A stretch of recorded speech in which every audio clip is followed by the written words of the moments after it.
And from there, then the net present value factor, NPV itself, that's pretty straightforward. Yeah. It's math.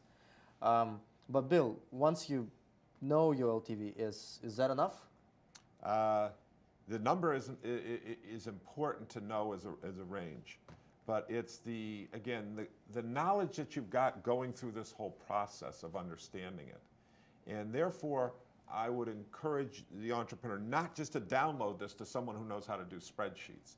Go through, understand the assumptions as you go through it, and as you just saw Dan and Alessandro go through, don't just get to the number as 305. It's 300, about 300, and it's driven by these types of things. And if we can make adjustments here, we can do a lot better.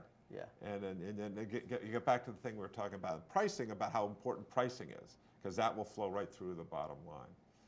But it's not just the number. It's about the knowledge you gain around it. And now as we move forward into the cost of customer acquisition, we're going to start balancing those things off. But at this point, you should have a pretty good understanding of what's driving your unit profit per product. Now the question is, how many of them can you sell? That's another question. But if we can't make unit profitability work at a unit of one, we're not going to make it up in scale. In other words, if you're losing money, you don't make it up by selling more of them. You don't become profitable by selling. That's a very important point. Yes. Well, you guys took us to a very important part in our learning journey. Now we understand LTV. The next step, we'll be discussing COCA, and you'll be working with us on that as well. So let's together wrap up the LTV part, and please share with students your observations on the pitfalls, what they need to know, or advice for them as they go through the LTV process at their startups. So it's a very easy process. You just have to follow, the guidelines, really think through every line, and once you understand every line, everything will make sense, and you'll get an indication of how much money your customers will generate across the lifetime of your business. But there's nothing to get scared of. Dan?